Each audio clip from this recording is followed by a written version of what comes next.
अस्सलाम वालेकुम, बिस्मिल्लाहिर्रहमानिर्रहीम। आज मेरा टॉपिक है गोल्जी टेंडन रिफ्लेक्स। पहले हमने पढ़ा था मसल स्पिंडल रिफ्लेक्स, आज हम पढ़ेंगे गोल्जी टेंडन रिफ्लेक्स। सबसे पहले मैं ये बताऊंगा कि गोल्जी टेंडन होता क्या है। जैसे ये पूरा मसल है तो ये जो इसका एंड वाला पार्ट है ना, ये है हमारे पास टेंडन, इसे कहते हैं गोल्जी टेंडन।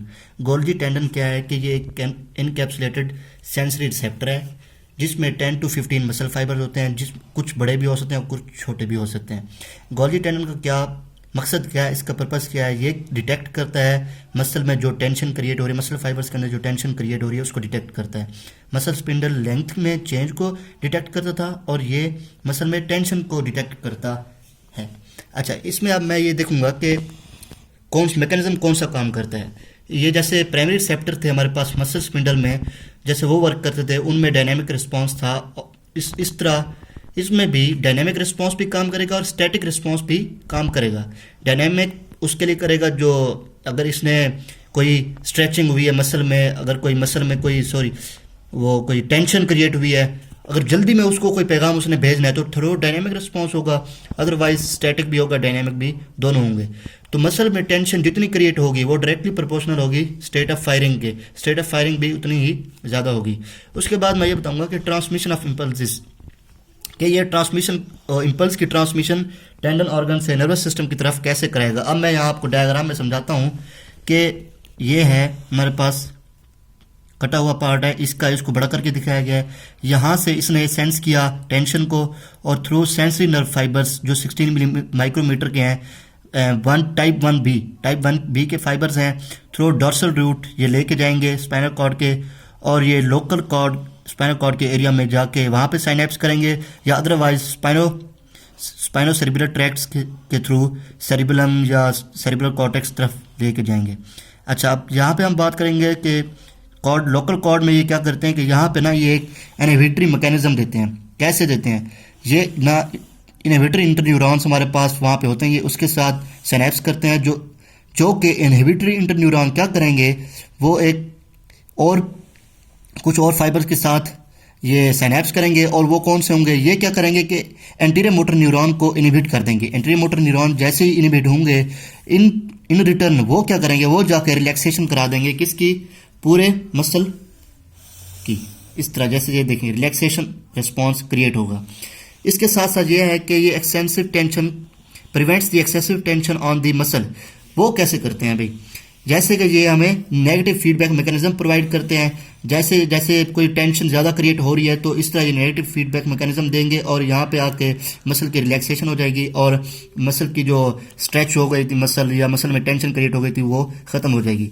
उसके साथ साथ इसको लेंथनिंग रिएक्शन भी कहते हैं, क्योंकि जैसे ही मसल में टेंशन होगी, गोल्जी टेंडन में उतनी टेंशन होगी, ये एक इनहिबिटरी इफेक्ट देंगे जिसके ज़रिए स्पाइनल कॉर्ड डायरेक्ट इफेक्ट देगा और उसी तरह ही ये मसल जो होंगे वो रिलैक्स हो जाएंगे।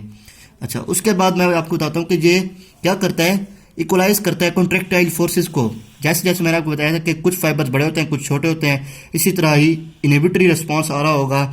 वो कुछ फाइबर्स जो टेंस्ड हुए हुए थे उनको तो इनहिबिट कर देगा, लेकिन जो फाइबर्स अनइनहिबिटेड, मतलब कि जो फाइबर्स टेंस्ड नहीं थे, अनटेंस्ड थे, उनको जाके फिर उनकी एक्साइटेशन होती रहेगी, इसी तरह उनको एक्साइट कराता रहेगा। इसी तरह ये इक्वलाइज कॉन्ट्रैक्टाइल फोर्स प्रोवाइड करता है। ये हमारा टॉपिक खत्म हो गया। उसके बाद मैं आपको बताऊंगा flexor tendon and withdrawal reflex. Flexor reflex क्या है? फ्लेक्सर रिफ्लेक्स ये है, मैं आपको एक बताता हूँ एक चीज़, कि जैसे ही मेरे पास कोई पेन स्टिमुलाई था, पेन स्टिमुलाई मेरी बॉडी को मिला, लिम्ब को मिला, मुझे अचानक से फाइबर्स लेके गए, मैसेज मेरे दिमाग तक, मेरे स्पाइनल कॉर्ड तक पहुंचा और मुझे पता चला कि ये चीज़ ऐसी है कि मुझे हार्म दे सकती है, कोई नुकसान पहुंचा सकती है, तो फ़ौरन से मैंने हाथ हटा लिया। जैसे मैंने हाथ हटाया, ये था मेरा एक फ्लेक्सर रिफ्लेक्स।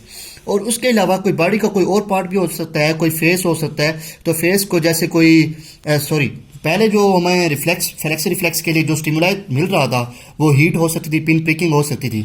लेकिन देखें जो हमारे अगर कोई हाथ के अलावा कोई और बॉडी पार्ट्स है, जैसे फेस है, तो फेस के लिए यह है कि अगर हम आग के पास बैठे हैं, हमारा फेस जो हीट में फील हो रही है, तो हमें फ़ौरन से अब वहाँ से विड्रॉ करना है। तो ये इसलिए कह रहे हैं कि विड्रॉ कर लेना, कि अपनी बॉडी को एक चीज़ से दूसरी चीज़ की तरफ ले जाना, मतलब कि वहाँ से हटा लेना, किसी स्टिमुलेटिंग ऑब्जेक्ट से दूर लेके जाना, ये कहते हैं विड्रॉल रिफ्लेक्स। विड्रॉल रिफ्लेक्स इसलिए इसे कहते हैं flexor reflex and withdraw reflex. यही होता है विथड्रॉ रिफ्लेक्स की जो न्यूरोनल मैकेनिज्म है उसमें क्या है कि उसके पास डाइवर्जिंग सर्किट्स होते हैं। डाइवर्जिंग सर्किट्स वो मैं यहाँ आपको बताता हूँ। उसके बाद उसके अलावा वो रेसिप्रोकल इनहिबिशन देता है, और तीसरा ये होता है कि आफ्टर डिस्चार्ज का मैकेनिज्म होता है।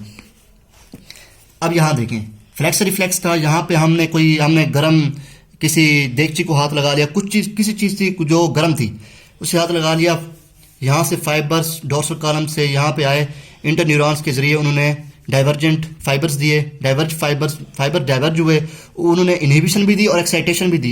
एक्साइटेशन उन्होंने फ्लेक्सर को दी और इनहिबिशन उन्होंने किसको दी, एक्सटेंसर को दी। इसी तरह से उसने जल्दी से अपना हाथ हटा लिया।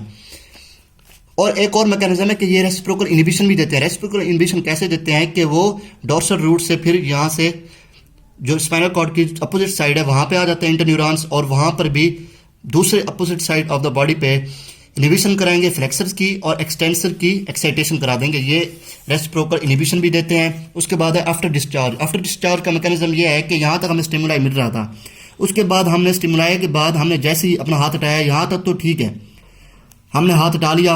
हाथ जैसे ही हटाया, हाथ इसलिए हटाया था क्योंकि हमारे जो स्टिमुलेटिंग सिग्नल्स आ रहे थे ना वो फ्रीज हो गए थे। जैसे वो फ्रीज हुए हमने हाथ हटा लिया और हमें वो, अब देखें हमें कोई चीज़ फील हो रही है। जैसे मेरा हाथ उंगली मेरी चली गई है तो मैंने जैसे ही हटाया तो थोड़ी देर तक जैसे हमने ऐसे मैं हाथ हिलाता रहूँगा क्योंकि मुझे अभी तक पेन हो रहा है। ये है आफ्टर डिस्चार्ज। इसलिए देखें ये यहाँ तक तो वो नॉर्मल पोजीशन में आ गए थे, लेकिन आफ्टर डिस्चार्ज का मैकेनिज्म ये होता है कि उसको थोड़ी देर और भी लग जाती है। उसके बाद after discharge 6 to 8 milliseconds का हो सकता है। उसके बाद है pattern of withdrawal during flexor reflex, pattern of withdrawn. अब इसका क्या मतलब है? इसका ये मतलब है कि जो स्पाइनल कॉर्ड है वो क्या कराएगा, उसका इंटीग्रेटिव फंक्शन होता है। वो जैसे ही हमें फ्लेक्सर को पास कुछ आएगा, स्टिमुलाई आएगा, तो हम जैसे ही फ्लेक्स करेंगे बॉडी को, उसी के साथ स्पाइनल कॉर्ड क्या कराएगा, बॉडी के उस हिस्से की, उस मसल्स की साथ में एबडक्शन भी करा देगा ताकि जल्दी से हम अपने किसी भी बॉडी पार्ट को अवे ले जाएं। उसके बाद crossed extensor reflex. Crossed extensor reflex भी ये फ्लेक्सर रिफ्लेक्स की वजह से ही होता है। 0.2 to 0.5 सेकेंड तक जैसे ही कोई स्टिमुलाई आए शुरू में, उसके बाद क्या होगा कि जो फ्लेक्सर रिफ्लेक्स के लिए फ्लेक्सर रिफ्लेक्स को हमने कर लिया, उसके बाद जो अपोजिट लिम्ब है ना, अपोजिट लिम्ब पे क्या फर्क होगा कि वहां पे एक्सटेंशन हो जाएगी due to reciprocal inhibition. Reciprocal inhibition के जरिए वहां पे एक्सटेंशन हो जाएगी, और एक्सटेंशन का मैकेनिज्म ये न्यूरोनल मैकेनिज्म मैं आपको बताता हूँ।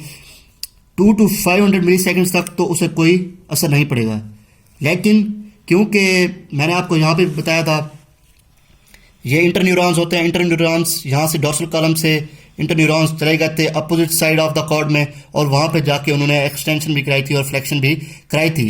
इसी तरह ये जो इंटर न्यूरॉन्स होते हैं ना, यहाँ पे एक्सटेंसर के जो इंटर न्यूरॉन्स होते हैं ना, उनमें होते हैं रिवर्बरेटिंग सर्किट्स होते हैं। रिवर्बरेटिंग सर्किट्स क्या करते हैं, जो आफ्टर डिस्चार्ज टाइम एक्सटेंसर के लिए होगा ना, एक्सटेंसर के लिए जो आफ्टर डिस्चार्ज का टाइम होगा ना, वो उसको ज़्यादा करा देंगे।